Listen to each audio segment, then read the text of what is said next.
Alright, we fixed to try to get this thing to fire up. I throw the battery in here, it don't fit.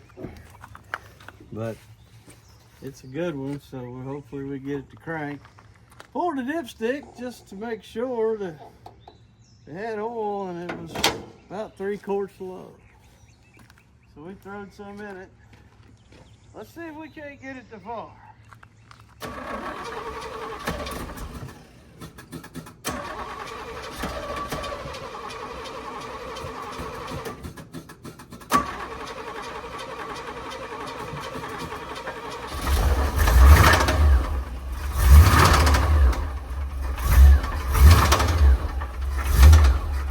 Everybody hear that knocking sound?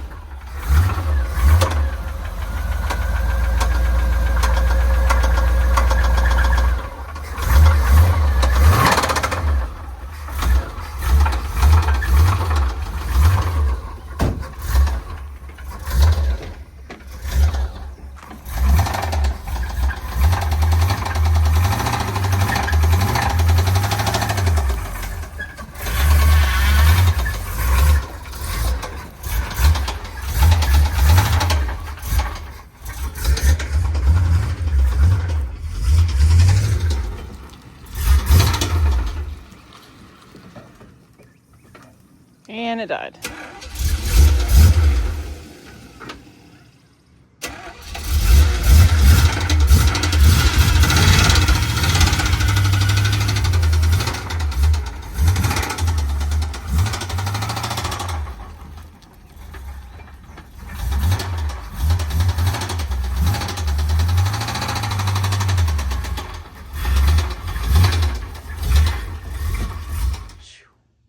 We got her in here, but man, it was a struggle. It wasn't hardly run. Of course, I'm sure it's cold natured and I didn't have time to warm it up, but had to rev it, to keep it going, and man, she's running fat like crazy. But every time that knocking was started, I could feel it in my feet, and that was kind of strange. The radiator is full of, or the reservoir tank over here is full of chocolate milk, so. Yeah, we definitely got some things going on. It was low on oil. Obviously, it's leaking because it's already started losing some on the header, I think. I ain't real sure, but yeah, we definitely got our work cut out for us here. But we're gonna start working on dropping this thing, get this motor pulled, and we'll see what the heck we got going on. All right, we'll be back. All right, y'all. We have got this old girl in the garage. And you can see we have started into it. And it's been interesting so far. Like I said, we mentioned that the surge tank was full of chocolate milk, and of course, when I took the rest of the radiator hoses off and everything, that's what we got, was chocolate milk. And there was no thermostat in it, not even a restrictor or anything, so it was just open. And of course, when we tried to get it in the garage, it was bucking and banging and wouldn't hardly run. And but that could have been cold nature, but anyway, yeah, we're not far enough into it really to know what's going on, but I know that everything that's coming out of the engine is not looking good so far. I haven't dropped the oil yet. I'm going to here in just a little bit. So I'll let y'all know what I find on that here in a bit. So what does it usually mean when you have chocolate milk coming out of your engine? Well, that's a bad sign, right? Normally that means you got oil and coolant or water, which is probably not much more than water, mixing somewhere in the engine. Most commonplace is head gaskets. But hopefully it's not anything worse than that. You know, we ain't gonna know until we get in there. But that's what we're working towards. We're trying to get things tear off where we can get hooked to this, and then it's got one of them big old massive granny gear transmissions in it, and that's gonna be a chore getting the engine out of it or it off the engine. I ordered me a transmission jack, but it won't be here for a couple of days, so we're gonna see if we can't come this way with it first. But when it's time to get this thing coming up and out of here, we'll make sure we touch base with y'all again. All right, y'all. So we're up under here trying to get some stuff ready. I'm undoing plug wires so I can get to header bolts, and I get back here to unplug the vacuum advance. It's loose. And it's so loose, it's moving around in there. So, yeah, I was just gonna disconnect the vacuum line while I was getting ready to pull this distributor, and that bad boy is loose, wobbly, and shaking. That means it wasn't holding any timing. It was just kind of setting itself wherever it wanted. You know, the plug wires were kind of holding it a little still, but she was sitting there doing this. So, yeah, that's definitely a running issue. Part of the reason why we could hardly get it in the garage. Nothing to do with the chocolate milk in the intake. But, yeah, I just wanted to touch base with y'all on that one, because that's an interesting find when you find one that'll move like that. Look at there. Hold on, let me zoom in on it. Go ahead. Wow. I mean, it is just, and this is what we call the distributor wire. That is not supposed to look like that. And there's the other one. Oh, maybe that's a tack wire. Because this is probably the hot wire to the distributor. Guessing. I'll have to find that. But okay, yeah. I just wanted to bring y'all in on that one, because I thought that one was pretty interesting. It's definitely going to run a lot better when we get done with it, isn't it? Oh, yeah. All righty, we'll be back when we find our next discovery. Well, I was getting ready to pull the carburetor off of it, and reached down here, and I don't even know exactly what all we got here. We got some kind of a broken crushed piece here. This was shoved up into that, all cockeyed like that. This was bolted on the back of the carburetor. I don't know. I don't know.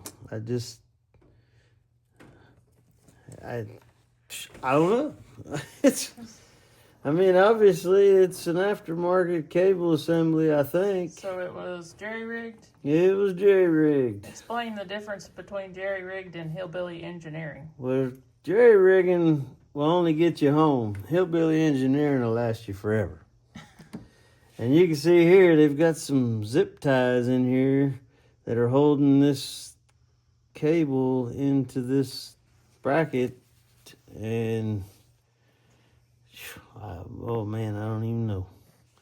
Mercy. That's something. I'll have to figure that one out.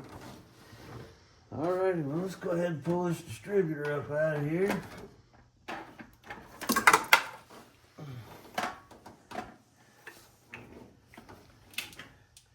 Well, it's got a gasket on it. That's a good sign. The gear doesn't seem to be too awfully terrible. Looks like a melanized gear. This is an eBay distributor, which I'm not knocking those. That's what I use on my run stand. So, oh, but it's got 2 gaskets because they couldn't get the hold down to work right. That's something that's definitely going to have to be addressed because we got to figure out how to get the distributor tight, because we also found out the little bracket that was holding it down was one of them. Oh, I don't really want to knock anybody, but it looked to me like it was one of them Mr. Gasket type things you buy, you know, off the help aisle there at the parts store. You know, y'all know what I'm talking about. That cheap pot metal that's supposed to look like chrome, but You want me to show them? ain't nowhere near chrome. Yeah, if you want to show them.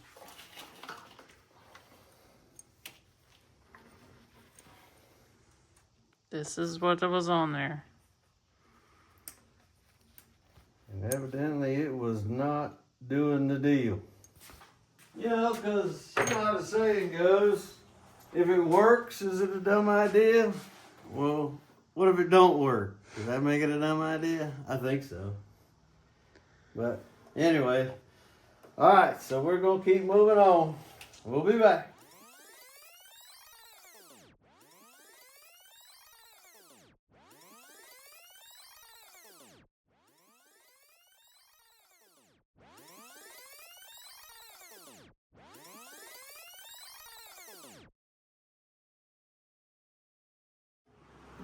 All right, y'all. Took a few bolts loose, couple of wires loose. Bell housing bolts, you know, one of them was halfway in. One of them bolts too short.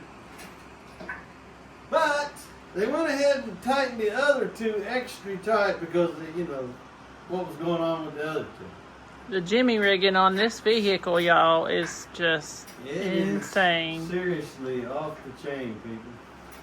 I mean, it is bad. I seriously feel bad for this guy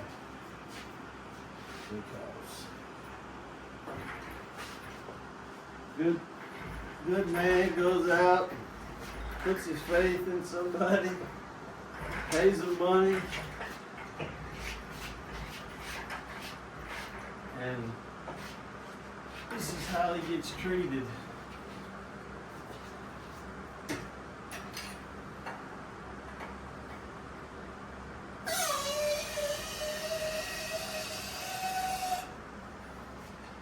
Y'all ain't gonna believe this, but the engine stand for this, it ain't even out of the box yet. So I am gonna have to yank it out of the box.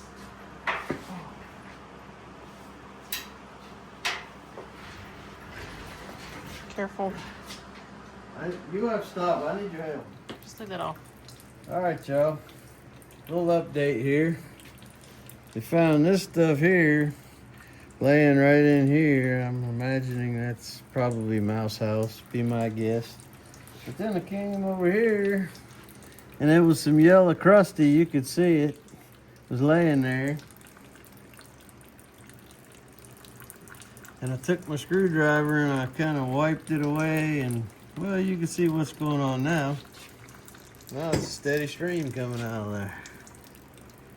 And there's some corrosion right there. I'd say that's probably a hole behind that. And we think it's not actually antifreeze. It's probably just water. I think it's straight water with a little bit of, maybe a little bit of oil in it. I ain't real sure. But yeah, that's next step or 2 along the way here. So those right there were headed for catastrophic issue. But we're gonna keep moving on, and we'll be back. All right, y'all. We are getting into this tear down. Every time I think about tearing one down, my buddy Kevin, this is his favorite part of my channel. He's all time fussing. We've seen too many teardowns. Let's get some building done. But we got to tear this one down first before we can build it, if it's rebuildable. I hope it is. But that's what we're going to try to determine today. We'll get it pulled all the way down to the bear block and see what kind of condition this old girl is in. All right, Joe. Got the dampener off. We got this one side valve cover off. We're gonna get this other one off. Take our first look at the internals. Valve covers don't have the little hold down clamps to help them stay tight. Sure, it stinks. Y'all will remember from earlier, there was chocolate milk coming out of this engine, and it was making a knocking noise in the cooling system. But the heads and the valve train look okay. It is very clean in here. Matter of fact, these look like new lock nuts for the rockers.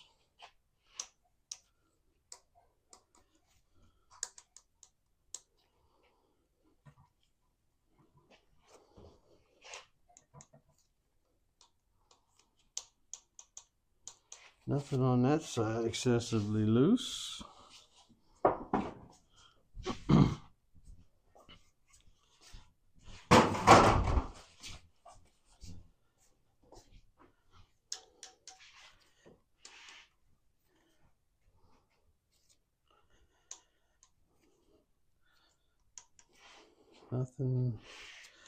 Nothing over here excessively loose. There's a bolt right here. I know. I already took those out.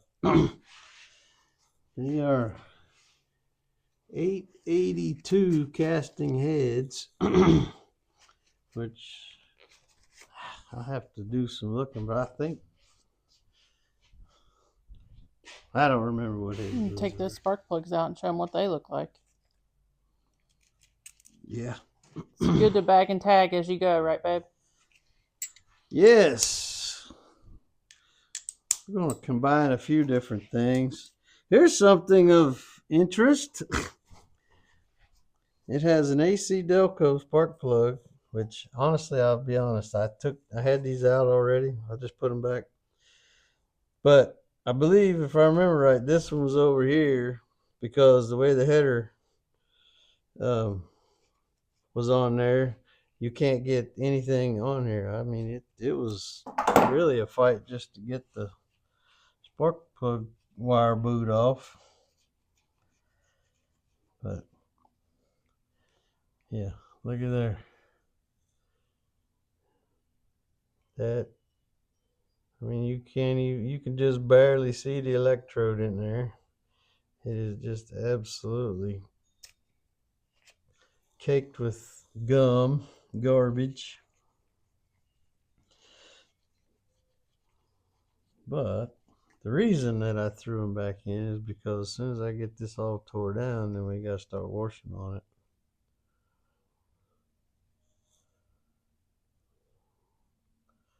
But yeah, they are, they're pretty bad. But let's get in here and take a look inside this intake manifold, or under the intake manifold rather. See what all that looks like.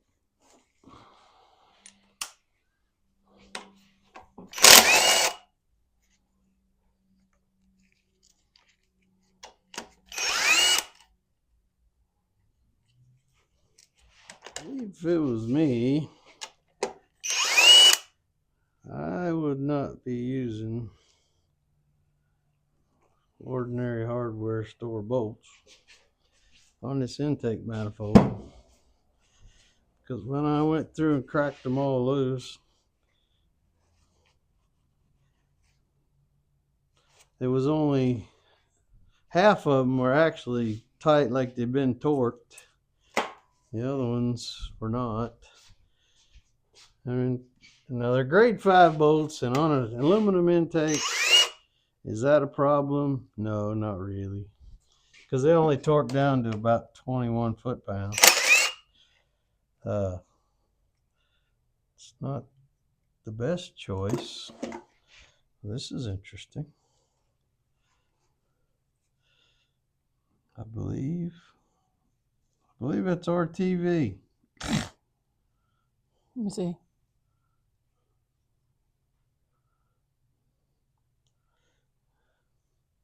I guess somebody was worried about a vacuum leak right there.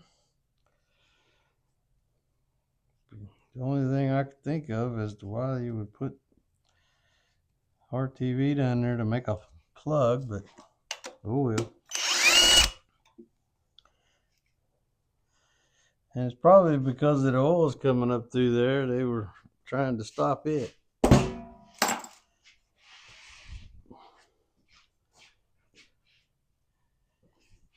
Alrighty.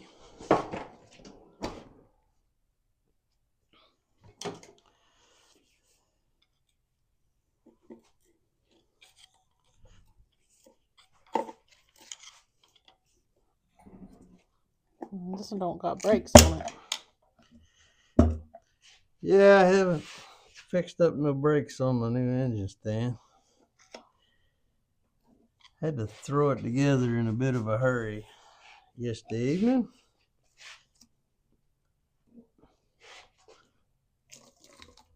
There we go.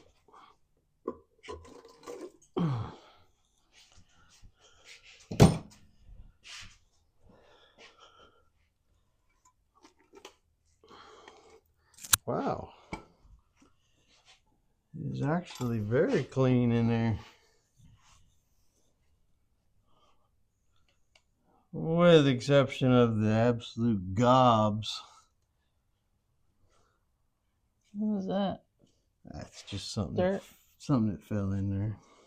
There's a ton of ATV on here. Oh no, that is crust from the coolant or water or whatever that was. Yes, it's all RTV. There are no gaskets in here.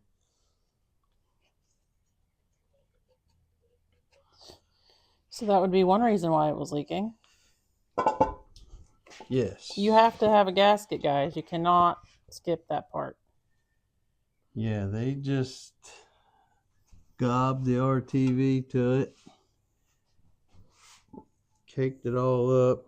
But you can also see here's the evidence of the junk that was circulating in the cooling system. It's kind of a crusty jelly type thing where it bonded to the RTV. Mercy sakes. Yeah, I mean, it's a nice intake. It really is. It's Can an it be Edelbrock. cleaned? Oh yeah, it can be clean. It's an Edelbrock Performer EPS. I mean, nice intake. Just didn't put it on very good. Of course, I am. So right here was the one that was leaking coolant. Well, what it is these deadhead into that blank. Okay. Up here is where they circulate. But yeah, it's. I thought it would be crusty in there. It's definitely not. It is very clean so far.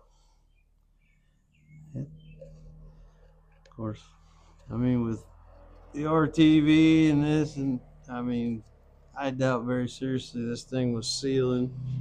I'm sure it was riddled with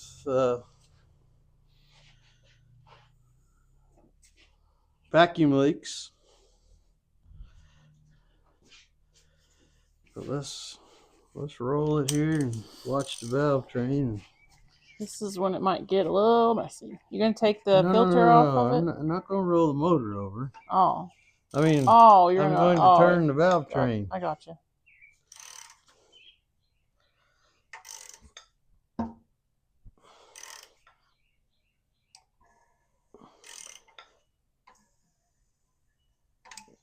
That does not sound good.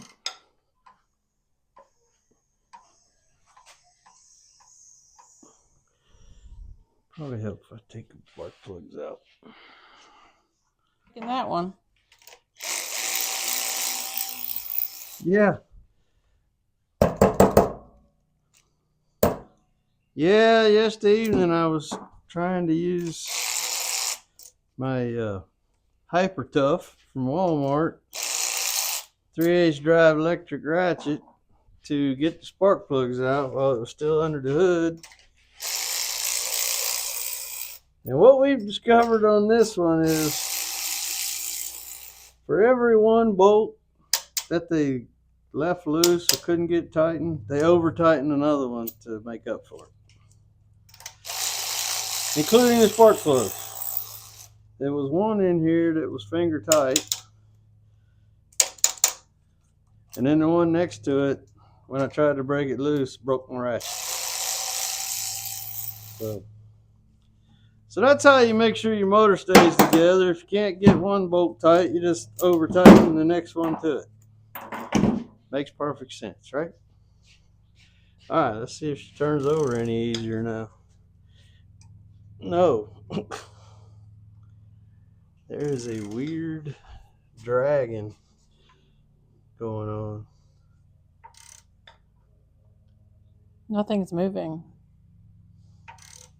How can that be? Like usually some of them, well, this one's coming up and down, but just a little tiny bit. This one's moving. Those are moving a hair. This is crazy. We drove this thing in here, but there's not very many Is it valves. supposed to be turning over here? Crankshaft ain't turning? This whole thing's turning. Well, yeah, that's the other end of the crankshaft. If it wasn't turning, we'd have a broke crank. But yes, some of the lifters are not moving very much, and some of them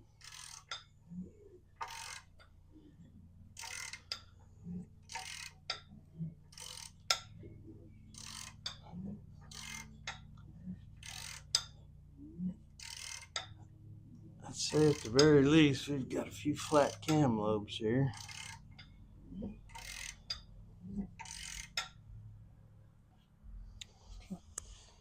Okay, this exhaust is opening, closing, intake open.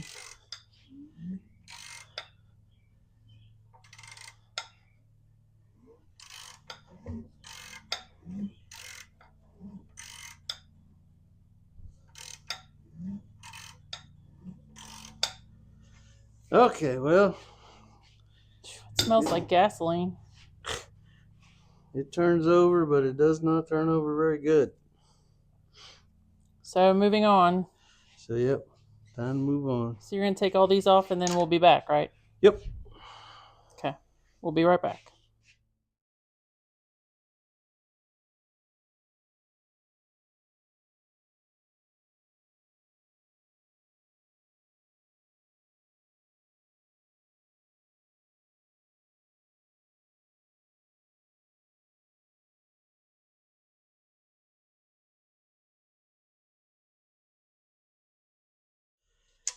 All right, so we're pulling these lifters up out of the bores, and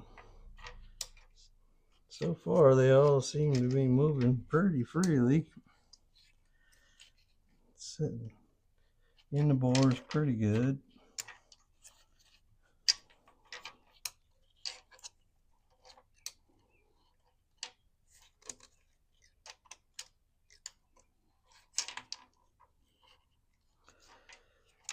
And yeah, I'm keeping them in order, but it doesn't that's not because I plan on reusing them, because I don't. Because evidently, based on what I saw when I was turning the motor over, we've got some flat lobes.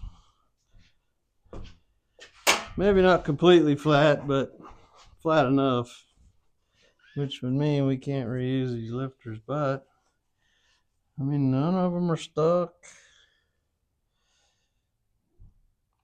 Yeah, you can. I don't know if y'all can see it or not, but it's concave right there.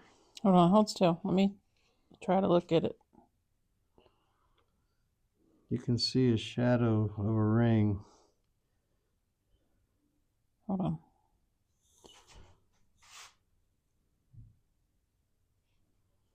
Yeah, you can kind of see it. Okay. And what that means, that's not clean enough to check.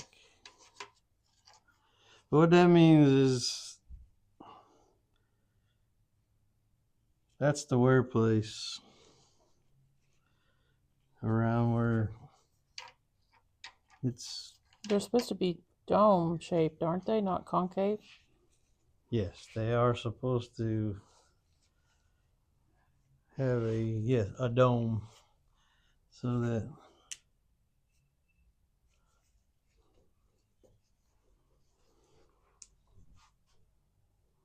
when you put them together, there should be an air gap around the outer edge, and they should rock, and these do not. So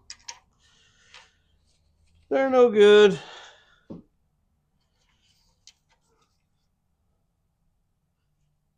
I mean, now all of them are going to get somewhere,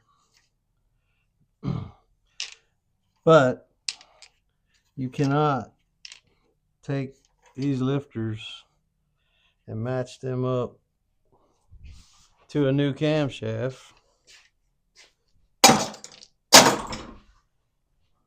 because they don't have the right crown to them, which means that they're not going to rotate properly, which means they're going to wipe out your brand new camshaft.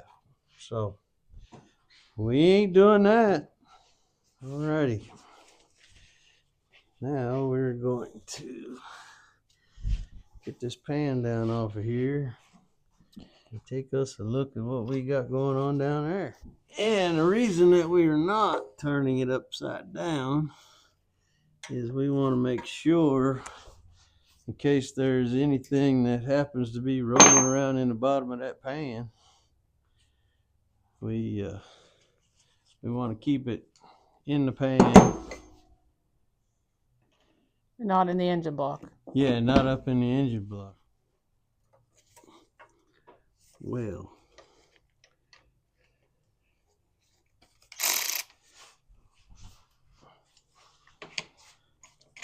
What is that? this is my oil filter cutter. It's got a little blade and a couple rollers on it that cuts through the sheet metal of the filter without putting a bunch of metal into it, so that you can try to get a better idea of what's in here.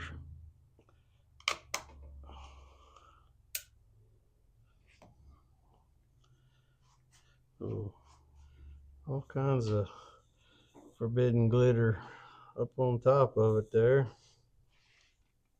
Yeah, a few flakes, a few chunks, some of the old forbidden glitter. You want to come over here and look at this element? Honestly, I mean, it's not terrible, but like right there, you can see there's a couple of chunks right there on the side. See it? Yeah. Hold on. Oh, yeah. But, and there's another one there. Another one there. So yeah, there is definitely some metal that has gotten away from its home and made its way somewhere else.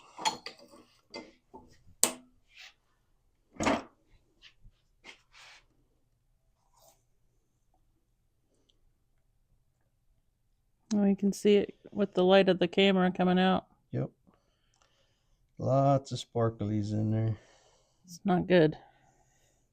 It Means one of the bearings are shaved, right? Very possible.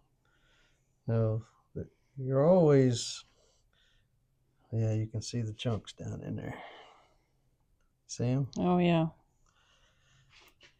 You're always going to have, well, I say always, but it's very normal to have some, especially, like when you do a new rebuild or something, you're going to have some ring material is going to make its way, cam bearings getting themselves all lined up and whatnot.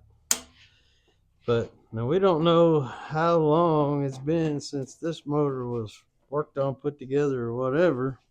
I don't think that it's supposed to be brand new. I mean, look at it. I mean, I wonder why. It does look pretty good inside. I mean, I'm really surprised. But, I mean, heaven forbid that somebody would actually take the time to take this apart and put some new stuff in it and leave this?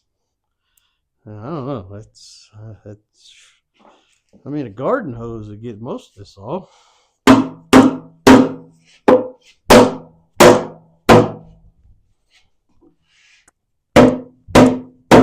I would say that this pan is also RTV'd.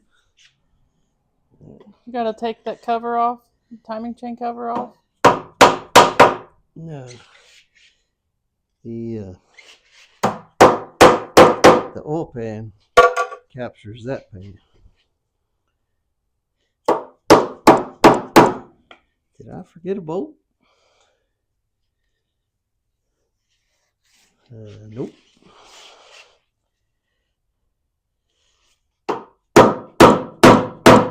I'm gonna have to find out what brand RTV this is. This is some good stuff. I mean, as far as RTV goes.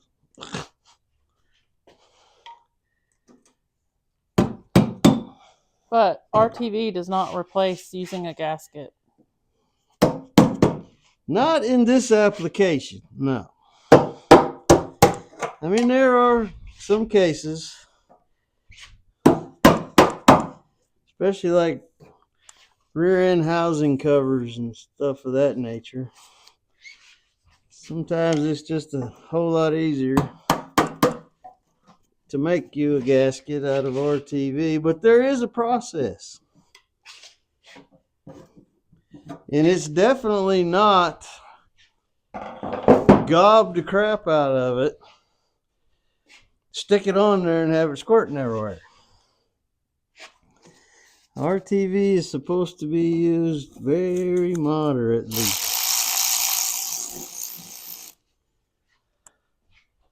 Little bit goes a long way, believe it or not. And what you got to keep in mind is when you're RTVing something, you are, especially if you're using it without a gasket,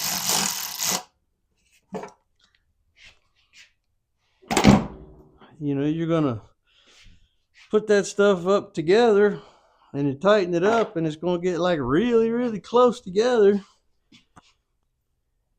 So your end result, you don't want it any thicker than what the gasket would be that you're using it in place of. But again, as far as this stuff goes, intake manifolds, no. Oil pans, no. This is not the time or the place to be using straight RTV.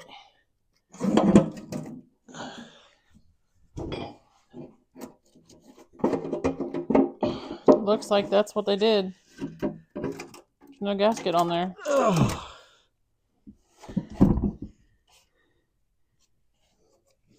Yep. Straight RTV. Does not replace using a gasket, guys. Especially on your engine. Yeah.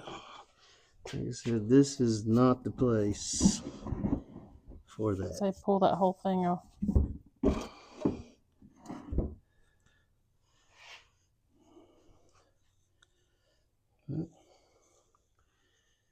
Now the oil down in the pan. I mean, it's not like super terrible. But there is some metal But shavings though. there is a piece of shrapnel. We'll have to That is probably a broken... It's probably bearing material. But we will find out as we dig deeper. Is there more in there? I'm sure that there is. There's metal paste. Think it's a rod bearing? I don't know. We'll find out.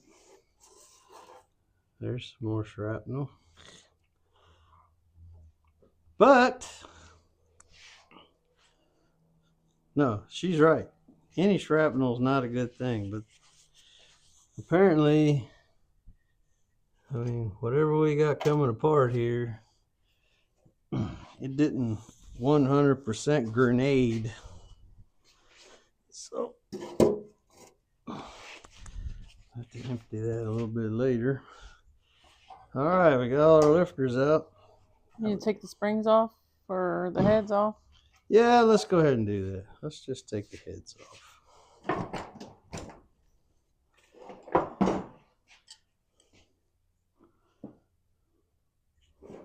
So we'll be back in a minute, right?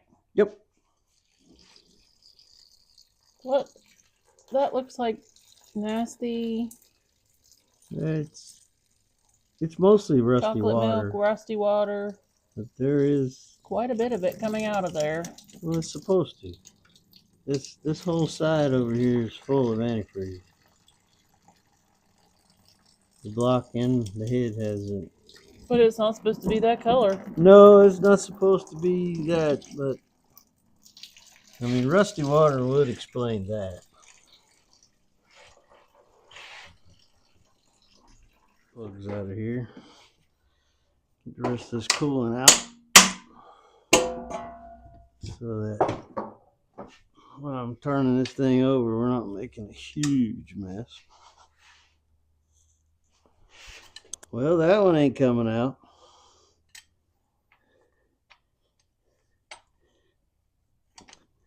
It's rounded.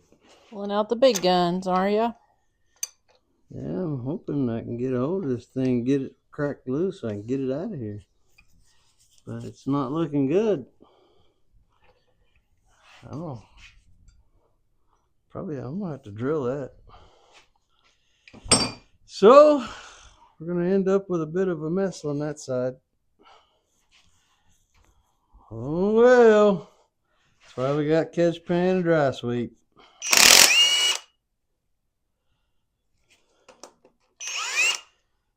Looks like black RTV instead of thread sealant. We've talked about this before.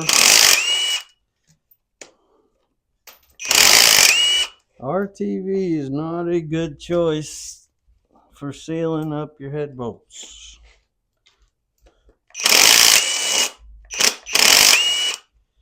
Eventually, with heat, RTV dries and becomes fairly stiff. The hot coolant liquid can push past it.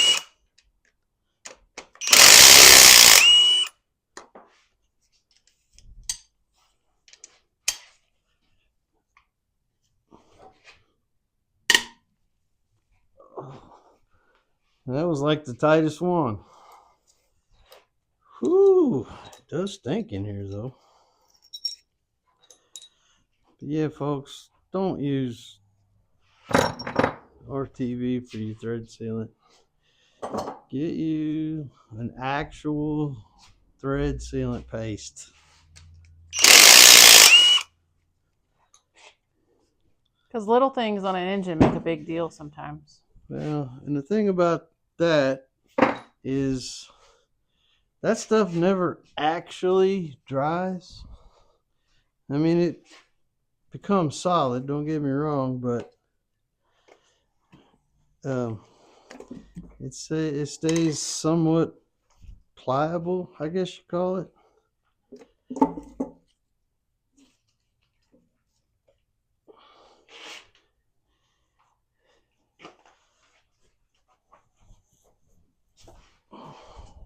Make sure there's no liquid left in it. At least they used a gasket there. Oh yeah, you can't cheat a head gasket. Ain't no RTV gonna hold that. Got a little bit of crud and crap on the bottoms of the valves, but I don't really see. I don't know. That does look a little bit. Let me see. It looks a little suspect right there. Maybe. It's hard to say. And there's some evidence, but that's oil. And we know that a few of these plugs were not even firing. So,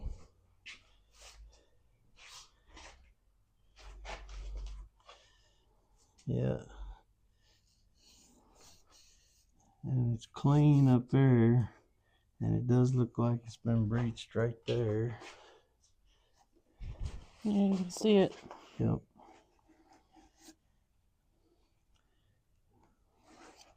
It's squished and deformed right there. That got smashed. No, not in a good way. That sealing ring doesn't match the bore.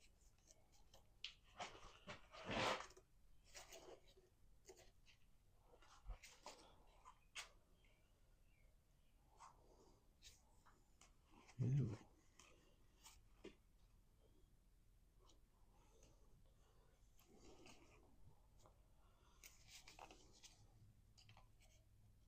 There's not really a lot of. There's a little bit, but not a whole lot. No, the ring ridge is not real bad. There is a bit of one. There's no crosshatch left in there, and there's a lot of scoring. I think it's gonna need to be bored. It's definitely gonna have to be bored. I mean, there's scrape marks on the thrust side up here. There's some on the bottom. There's no crosshatch left in there whatsoever. So I definitely have to be at least taking out some, maybe not 30, but if you're gonna bore one, you might as well just go 30. The pistons cost the same, all the other parts cost the same. So there's no point in stopping at 20. You might as well just take her on to 30 and be done with it. Build some brakes for that.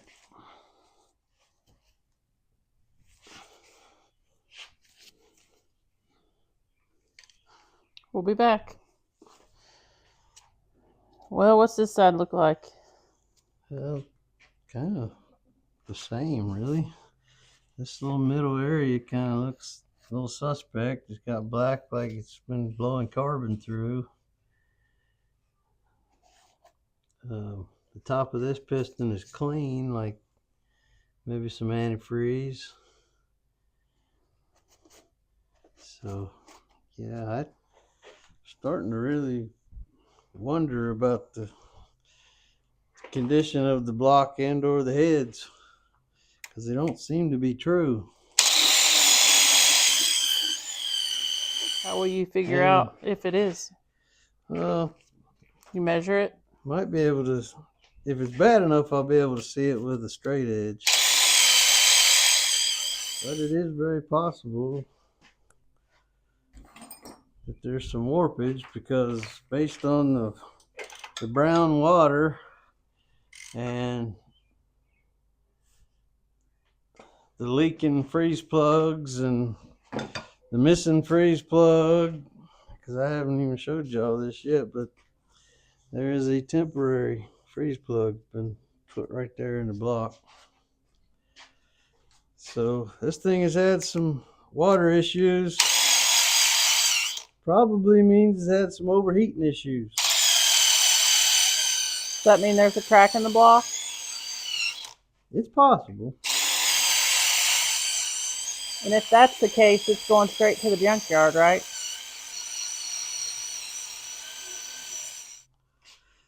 Because I didn't even look to see. I'm pretty sure this is an 001 block.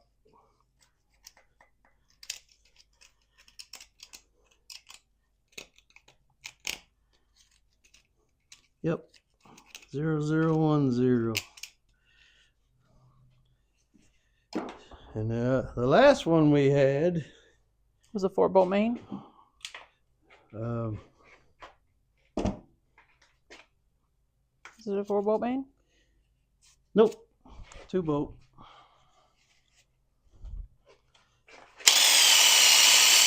That's 0010 block we had was Little Red Corvette, and that's the one that had the bean shaped chunk that was going out of the cylinder wall, and the bottom of the skirt had a V-notch in it because it was an offset casting.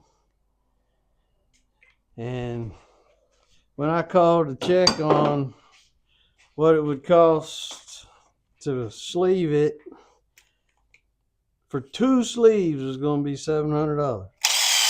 Is the same block casting number? Would this one have the same issue? It's very possible. I have to look at how the casting shift is in that when we get that cover off.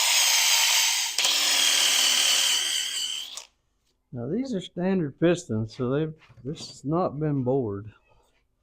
So it is possible that this block can be saved, unless we find cracks in cylinder bores. The one thing that I already know for sure is that the oil rings are shot in this thing. Based on the way that the spark plugs were all filed out, that's what tells you that your oil rings and or your valve guide seals are shot. But we noticed, it looks to me like the valve guides are up in the spring, but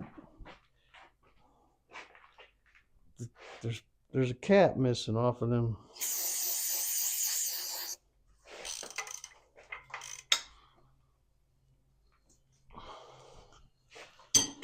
And honestly, I hope this is not all for naught.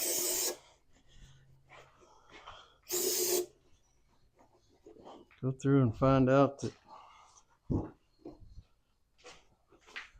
motor is unsalvageable and I'll waste my red paint. And my brake clean. But if we find out that it is salvageable, then it won't be a complete waste. So B, do you remember how to number these?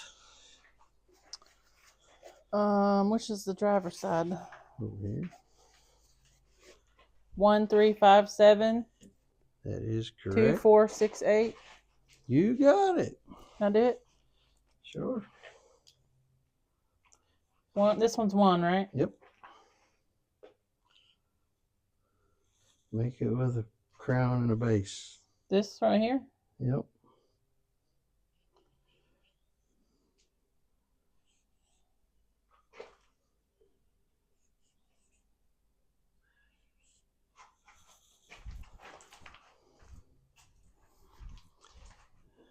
This one's 2, right? That is correct. With the arrow? No. See these dimples that are in them? Those. The Hemi has the arrow. Right. 2468. Yep.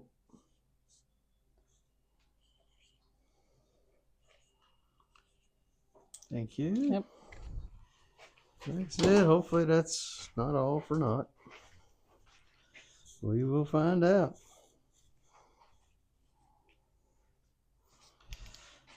Go ahead and knock these motor mounts out of my way. Well, that one wasn't even tight. All right. Let's flip her over and see what we got. It's gonna splash. Well, hopefully not.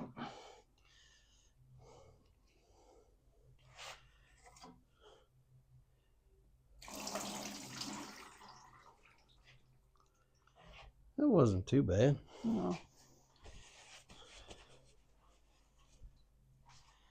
Well, there is not a bunch of trash on the pickup screen, so that's good.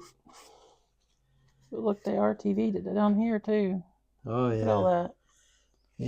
Yeah, I wish I had stock in RTV because this one right here would have paid some dividends. And somebody has tack welded the pickup screen, so it's an okay looking bead. I mean, you know, come on. We don't want to get too awful picky about that.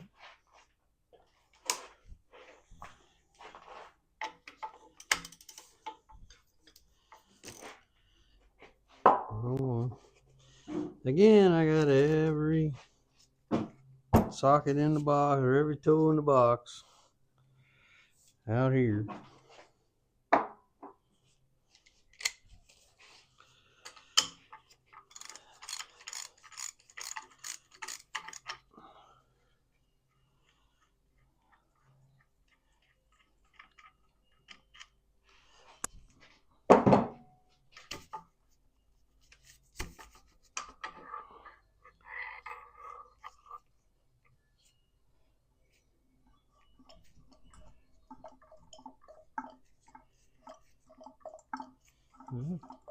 Pump sounds like it's doing pump things.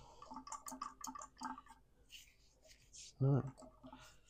We'll crack that open here after a bit. Take a look inside of it.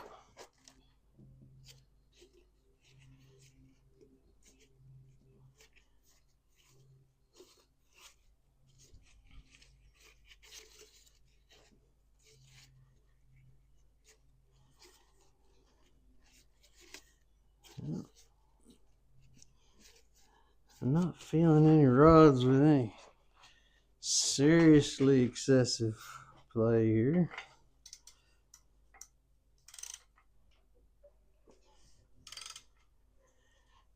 But it certainly doesn't turn over very nice.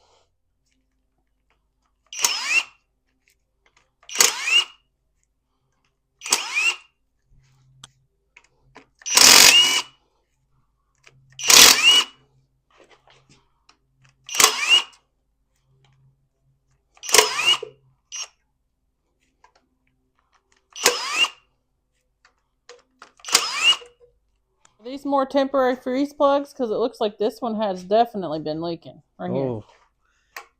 Look. Right here. Yes. It has. All four of them. Don't like that at all. What?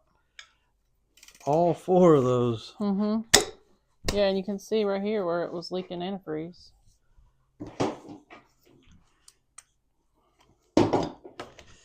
Yep. That one was leaking. The one that we found in the back of the block when we took the clutch off, it was leaking.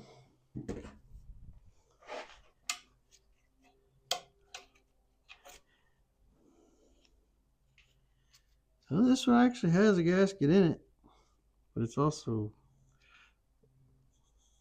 What in the world? They RTV the gasket to the... That looks like more RTV. Okay. Yeah, they had so much RTV when they put this handrail seal in that it just squished it all up in there. Whew, mercy.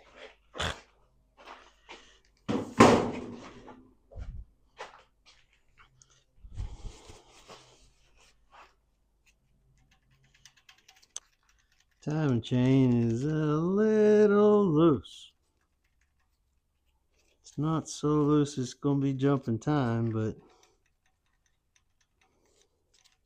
it's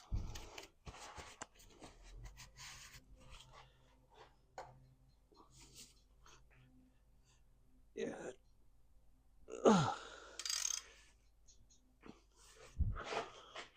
Don't turn very nice at all.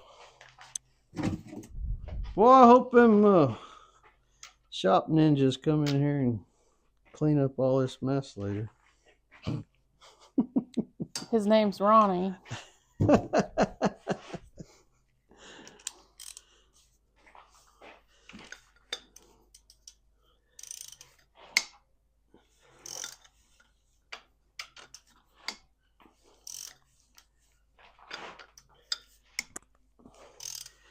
It is a shame though.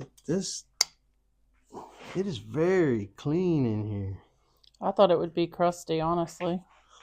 I didn't expect it to be this nice, but I mean it was just slapped together with. It's a shame, really. If all of these freeze plugs are temporary, does that mean the block was frozen at one point? Like all of them came out? Well, it's hard to say, but it does make you wonder why in the world did they have all four? I mean, was that? I don't know. I don't know what those conditions would be. Because even if it was frozen, I wouldn't imagine it would have pushed all four of them out. So probably what happened is all the freeze plugs rotted, just like the one back here on the back. And probably not all at once, but probably, not a great time apart, but one or two started leaking. They probably pecked on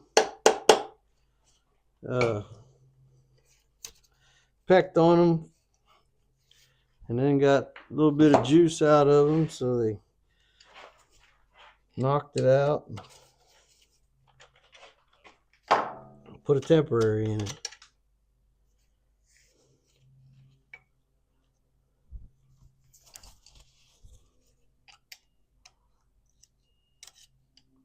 A spun bearing?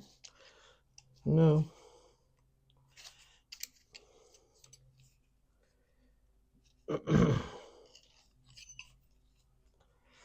No, but it's a trash bearing. Let me see.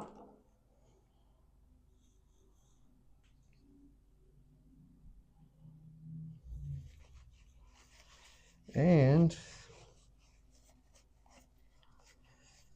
these are 20 unders.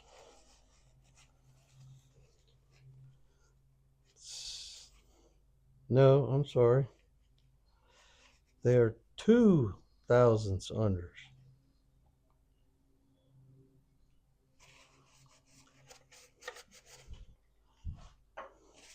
Which means there was excessive oil clearance in there. And they had to put bigger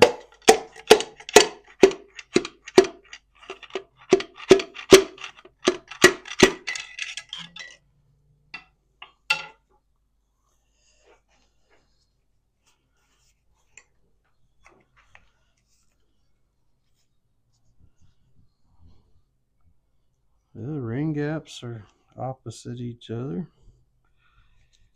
They're not stuck. The oil rings are not stuck. Somebody put this together not too awful long ago.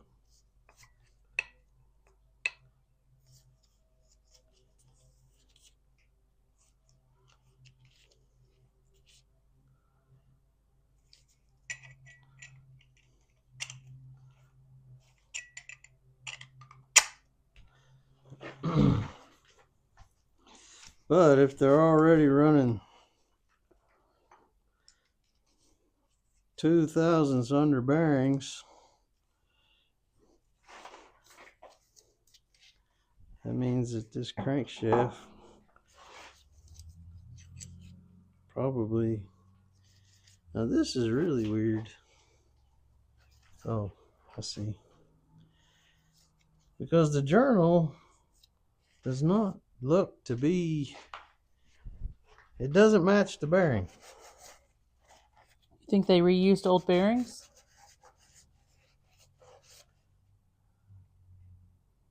Well, I mean, the bearing is not as hard as the journal, but the journal is not really showing any, well, at least this first one, scars, but the bearings are. They've had trash all in them. Moving on, see what we find here.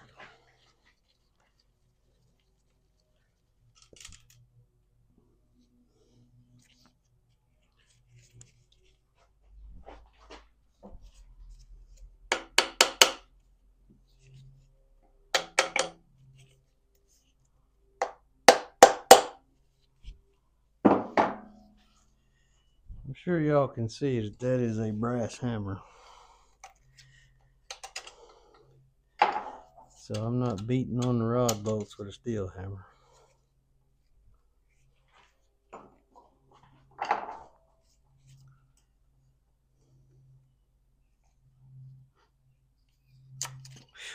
Man, that stinks. It smells like burnt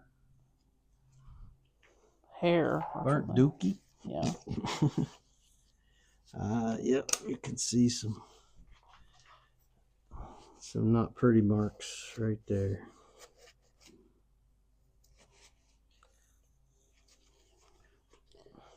Well, we found a piece of shrapnel, so one of them has to be messed up. That one looks pretty bad.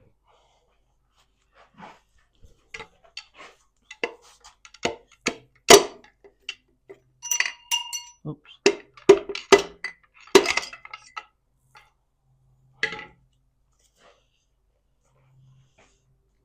Ring gaps are opposite. Nothing is stuck, but look at that skirt wear. I mean, I can feel that with my gloved finger. That's no good. That's why this thing's so gritty trying to turn it over. It's probably more of the same all throughout.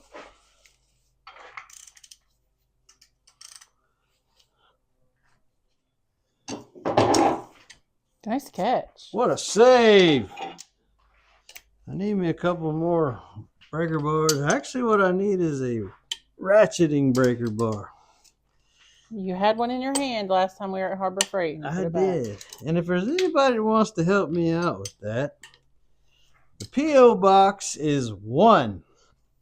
P.O. Box 1, Cottageville, West Virginia, 25239. P.O. You can Box. also send us super thanks. You can join our channel as a member and get special perks. You can buy a t-shirt or a sticker. Yes, please go visit the website, hillbillygarage1215.biz. Purchase a t-shirt. Pick you up some stickers to decorate your vehicle with.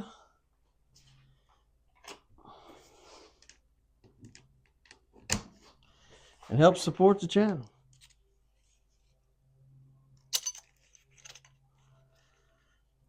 More of the same. 2000s.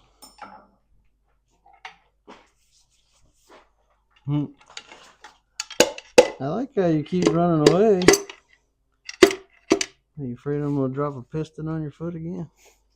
That hurt the last time you did that. You tell everybody about it, too. Everybody knows, the whole internet world knows that I shot a piston out of the block and hit her foot because she was wearing her hard-toed flip-flops in the shop. Yeah, it bled. It hurt. The other piece went down in that nasty water. That's where it'll stay. I'm wearing Crocs today, though. I think I learned my lesson. Yeah, I haven't worn flip-flops out here since that happened. Got your hard-toed Crocs on. Yeah, it's better than flip-flops. Are you in four-wheel drive? Yep. Flip-flops when you're in the garage are not a good idea. Just FYI. I know some people do it, but I do not. That one actually has a little bit of squash in it. Even though it's trashed. It's got 2000s throughout so far. That is not a common issue.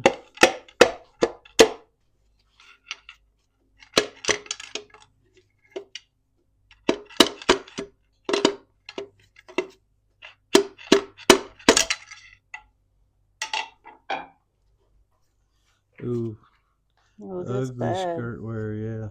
That's real bad. Wrist pins are a little tight, but they're not seized. Ring gaps are opposite. Rings move freely. Figure out why they would have. Well, I mean, I know why, but 2000s. Undersized, oversized. Y'all throw a comment in there. What do y'all call it? Is it an oversized bearing or is it an undersized bearing? Do we reference it to the journal or do we reference it to the fact that it's thicker? I don't know. That's a question that's plagued man for centuries. Are they oversized bearing or are they undersized bearing? Y'all help me out.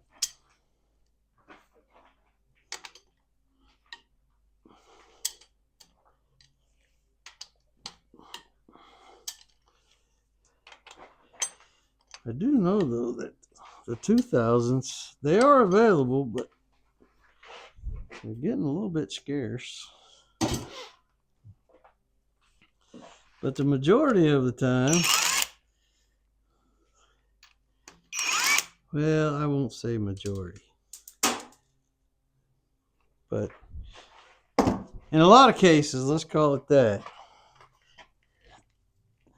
You know, you're doing a budget rebuild and you polish your crankshaft, you don't have it machined,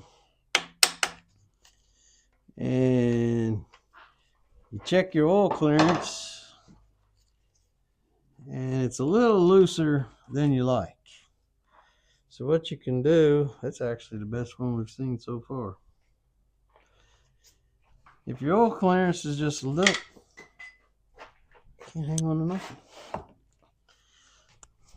little looser than you want, then you can order up undersize, oversize, and you can add like half of a shell of a 1,000th with a standard bearing, and that'll gain you a half a thousandth of clearance. Or you could put a couple of ones in there, and you know that'll gain you one or tighten you up 1,000th. And here's a good representation. This is why you can do that. If you stagger bearings, you see where this area right here wasn't touched. Got the same thing on the other side. If you're staggering bearings to gain a half a thousandth, then you don't have to worry about it. I mean, it's a half a thousandth of lip, but you don't have to worry about there being some kind of interference because they're kind of egg-shaped and they don't touch over there. Now, we've talked about that before. You don't ever actually want them to touch anyway. But, you know, you can't help it when you're dealing with, you know, startup and stuff, because all your oil is drained back. But now you do hope that a large part of your oil stays laying in them bearings while it's parked.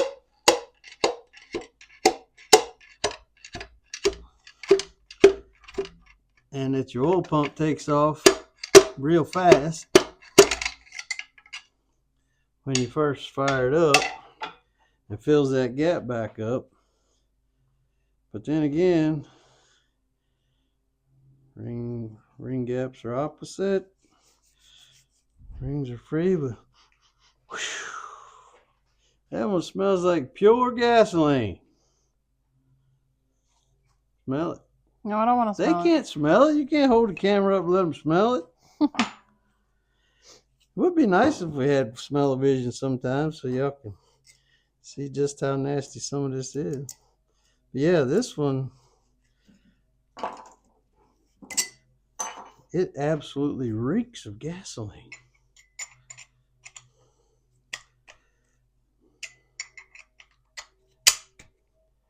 And that's odd, because it's the first one I pulled out that the smell actually hit me like that. I guess I really should not be lazy and just unthread the daggone things, right?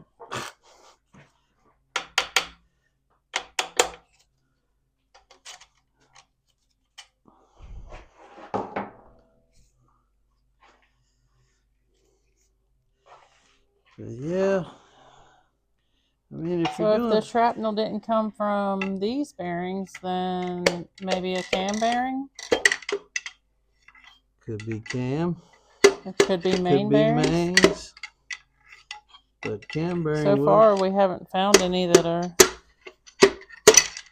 Yeah, we haven't found any rod bearings yet that have grenaded.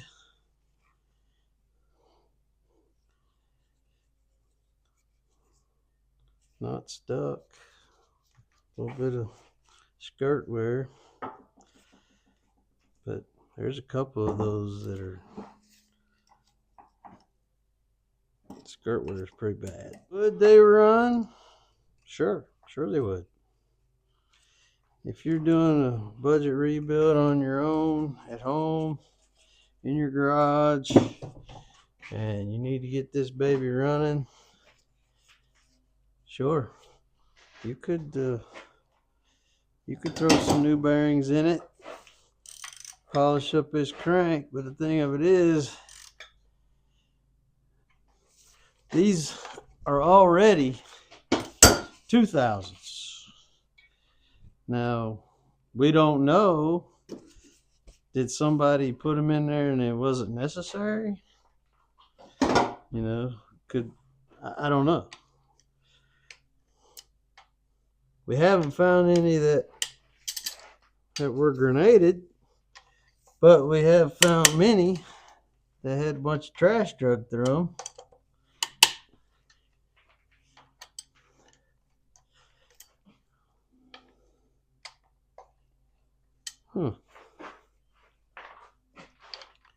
What is going on there?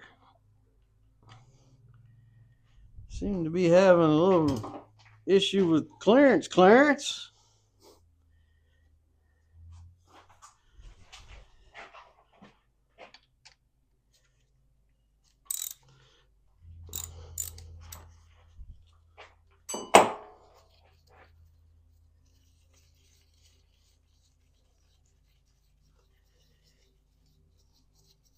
But now, like I said, if you were doing this at home on your own, it's your stuff and you're all right with it, sure, you could throw some bearings, you could polish this up.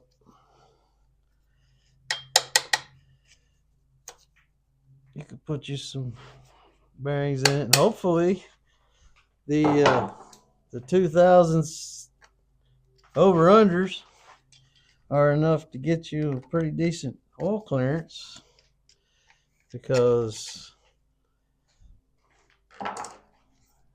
I might be mistaken. There we go. Oh yeah, there's a piece of it missing. That's what we've been looking for.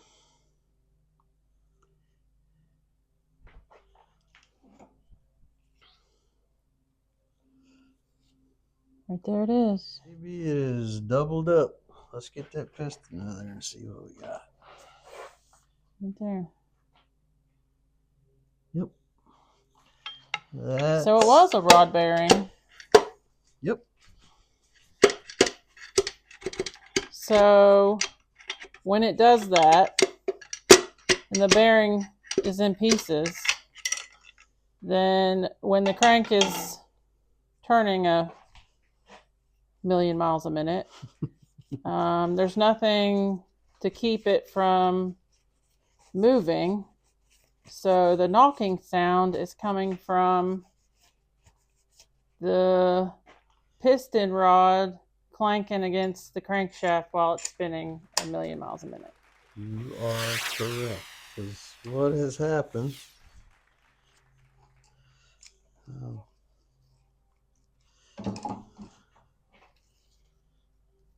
You'll remember when we pulled it in here, it was knocking pretty bad. It looks like it seized to the journal. You can see it was melting and squishing out.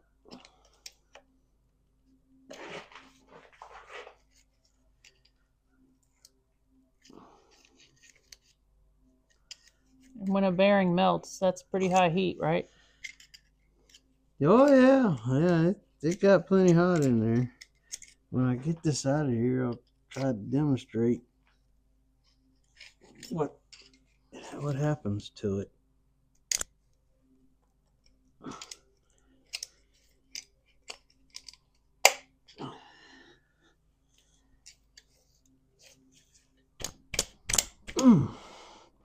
Goodness.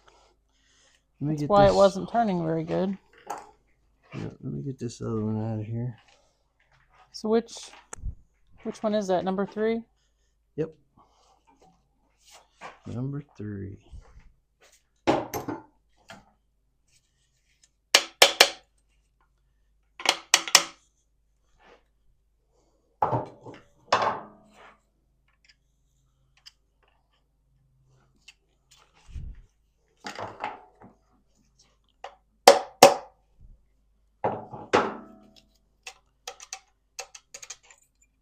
And unfortunately, see, there's 2 reasons why you would need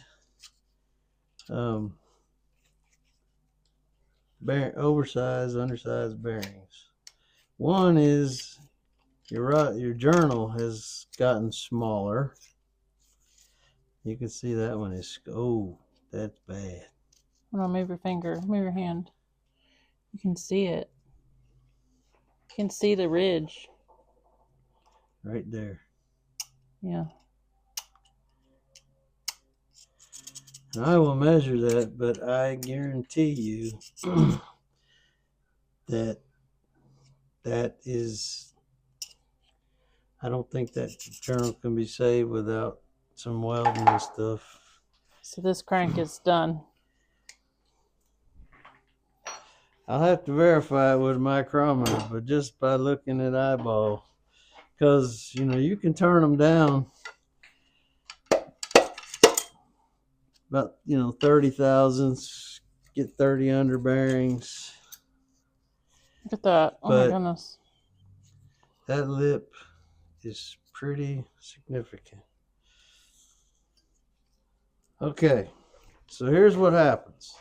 Hold it so where they can see it. Hold it flat. I'm bringing it over here. Here's what happens. Obviously, your bearing, you got your upper shell and your bottom shell, right? They form a circle.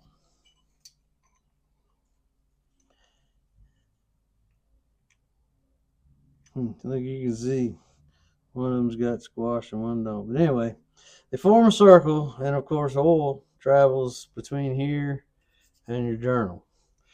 But when you spin one like this one, especially, where one bearing has No, gotten, look at that.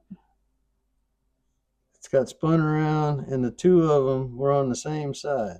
So you've got that, all right? And you see it's melting away. It's getting thin, and you're not getting any oil. So now you don't have this circle that is keeping this connecting rod at the same distance away from the journal, because the bearings and the liquid that are trapped in there, creating the liquid bearing, keep that thing where it's not moving side to side, up and down. But when you get into this condition and the oil stops flowing because this stuff is all cod locked and it's blocking everything, probably you start getting trash into your journal holes. So you got no oil, but then it's thick on this side, nothing down here. So whenever the piston is trying to go up and down, then that's where your knock comes from, because you got more shrapnel. You got a bunch of gap, and then as it chews away at the journal like it has here on both sides, this is getting smaller. This gap is getting bigger, so there's more room for slop. So that is Could have been catastrophic. Well, yes, it can, because if you try to run it too long, and you can see, hopefully you see the scarring down in there. Can y'all see it? Mm-hmm. That rod would have to be machined, which means, and on these types of rods, you can do that. You can take them to the machine shop. They will cut the caps to shrink the hole back down, and then, and the wrist pin is very stiff on that one. I mean, really stiff.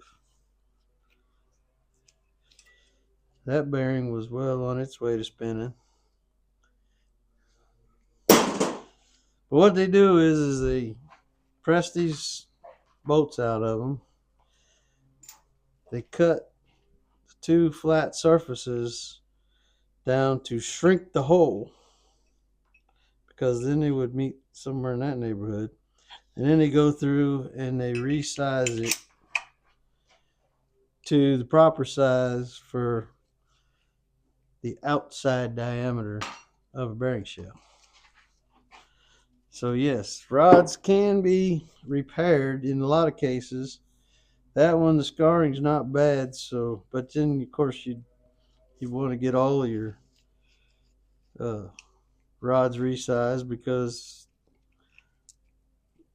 they have to match all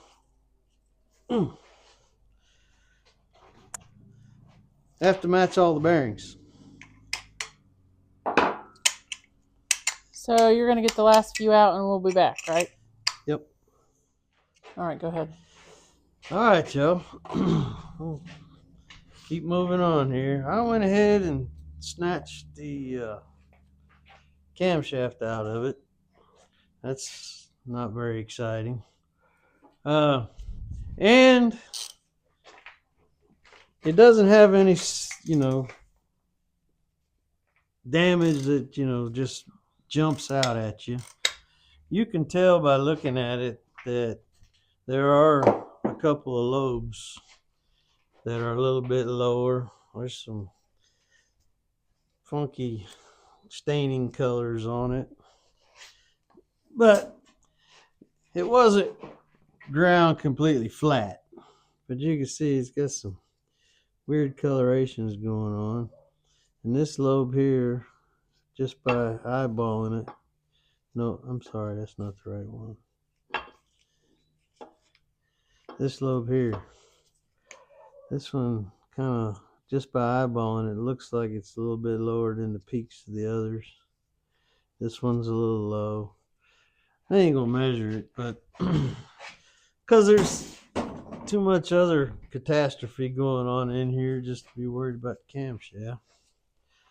But what I do want to know is how bad these journals are.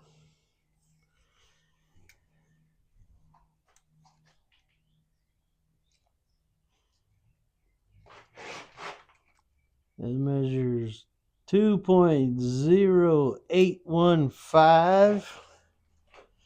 2.0815. Somebody write that down. 2.0815.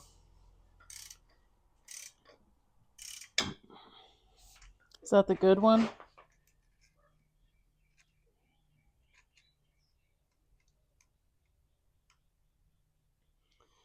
And 2.0740.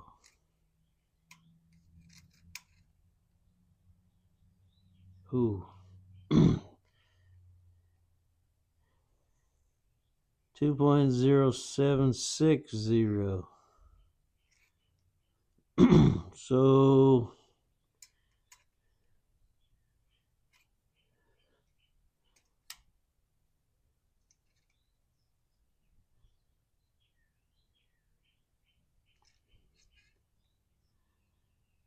2.0825, 2.780. So 825. Oh, there's, wait a minute.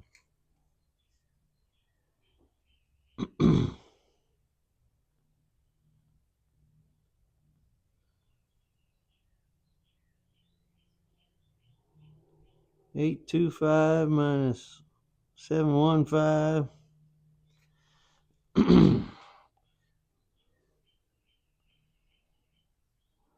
That is,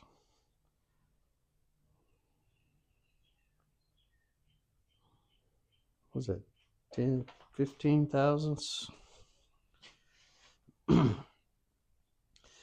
So it appears that maybe, well, yeah, maybe that could be salvaged, maybe. Of course, that's not considering how deep those grooves are. My caliper's only going to hit the high spots. So it's more than that.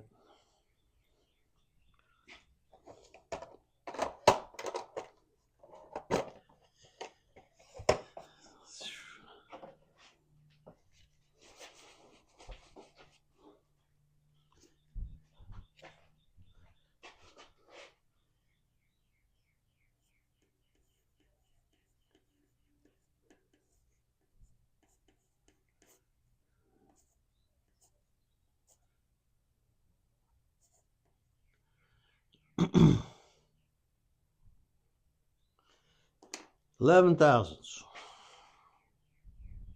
not considering the grooves.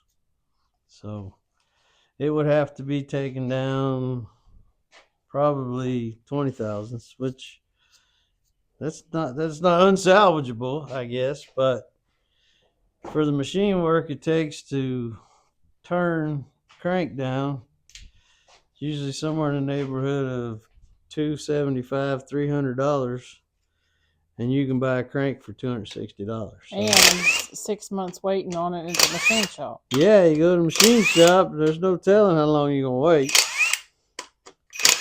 But also, we have to measure it, but turning this over without any connecting rods on it, it still has a tight spot in it. So I suspect that it's bent, because it had the same tight spot every time you turn it around.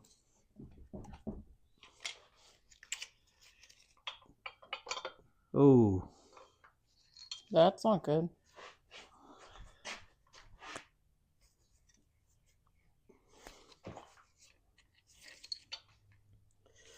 yeah, they don't register very well. I mean, it's not like pure slop, but I pushed it back down into the register, and you shouldn't be able to do that by hand. But there's good news. Main bearing don't look like total garbage. Finally, an upside. Oh, you know what? I did not mark those, so I don't want to lose track. There's okay. 1, 2, and 3, they're marked. We're good. So whoever did work on this thing, I mean, they kind of acted like they knew what they were doing. That one didn't register very good. That bearing looks a little trashy. That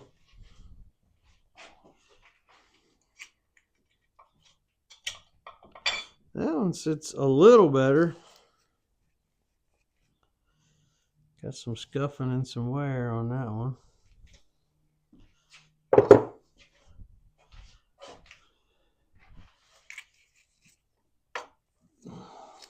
Yeah, ooh, that one's got pretty sizable grooves in it. And some really weird wears. Wore over here on this side, and there's wore in the back on that side. That's strange.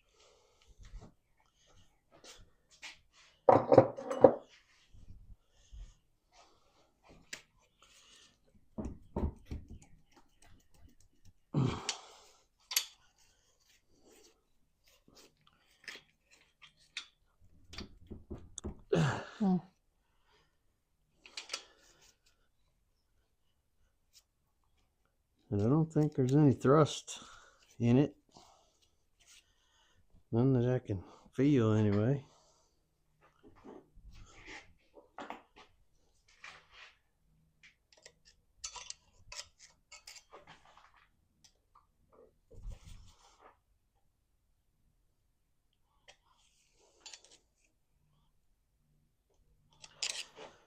Nope. There ain't no thrust in it. Is that bad? Yeah. It's supposed to be minimum of 3,000. I can't even get it to move.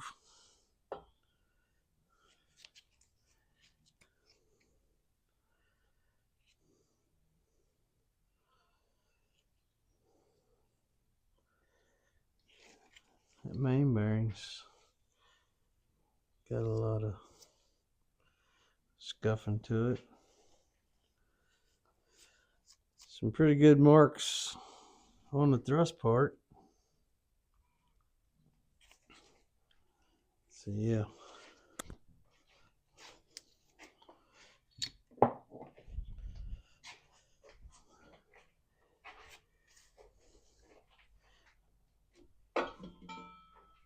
Not, I mean, it's not like catastrophic wear, but it's not great either.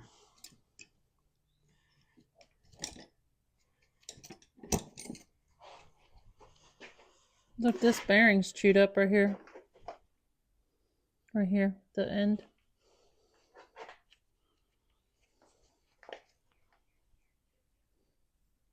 There. Put your finger in it. You can feel it.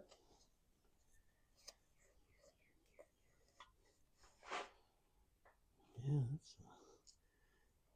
that's a pretty good divot in there. Wonder what in the world would have caused that.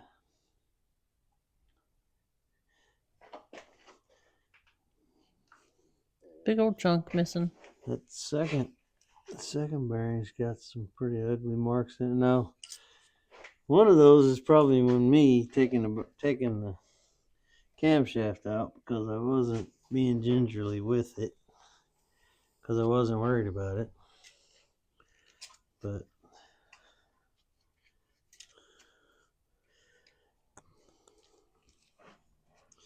I want to check this crankshaft to see if it's bent. I am going to have to throw this thing back together.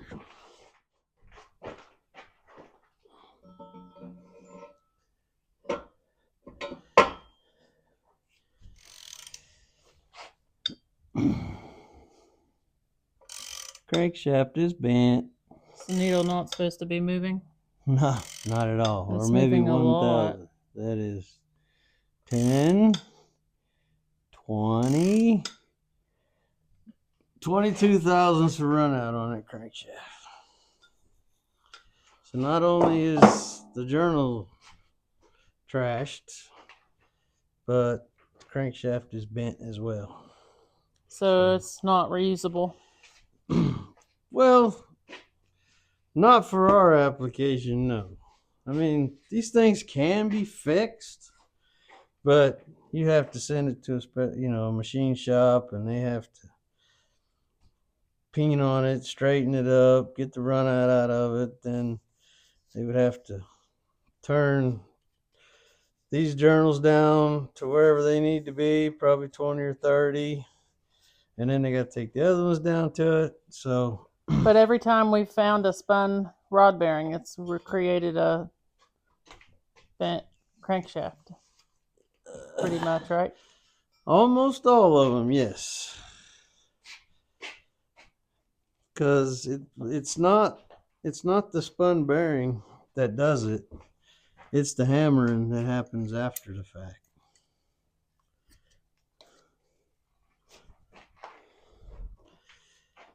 You know, that rod is just beating on that crankshaft while it's trying to spin around and around, and it's hammering on it, and it just knocks it out of round. So, sadly, boys and girls, this one is not salvageable. So that concludes the teardown part of this video, right? It does. We've taken it all the way down as far as we need to. We found a bent crankshaft, spun rod bearing, which in turn ruined the journal, ruined or damaged the connecting rod. And we found Messed up camshaft. the camshaft with worn lobes, which, I mean, it's not like totally jacked, and I just dropped that main cap down in the register and it fell right in. Yeah. So the main caps don't register. And what that means is you see these lips right here.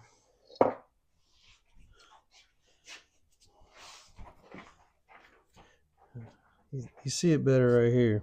This lip and this one on this side.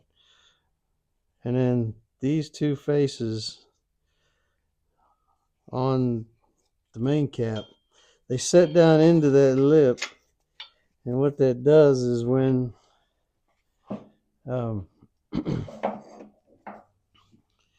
when it seats in there good and snug,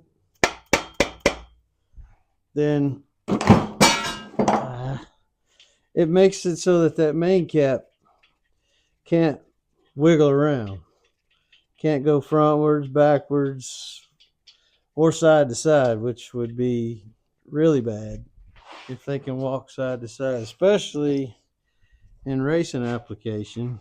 You know, this is a street motor, so it's not that big a deal, but you don't want to be able to, just, you need to smack it a little bit. Now, these are they terrible? No, they're not. Could you, if you're doing it, in your garage, and it's your work truck and all that, sure, you put it back together and it'll run.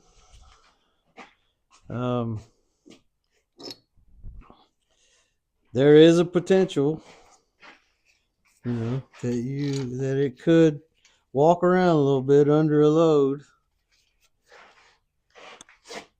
because they register a little. I have seen worse, but that main cap, it fell right in. Oh, we found that well, I didn't measure it, but I could not feel any thrust clearance whatsoever. And your crankshaft should be able to move backwards and forwards a little, like 3 to 11 thousandths is the spec on the small block Chevy.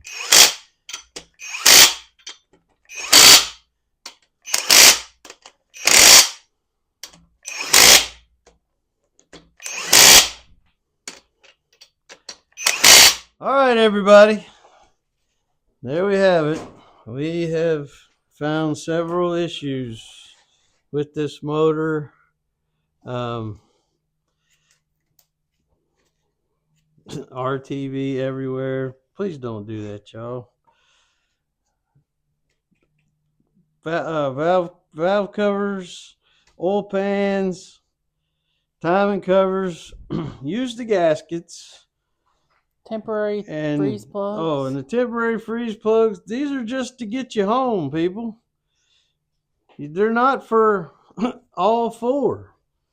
And then we also found the ones in the back were rotten too, so it was all inevitable.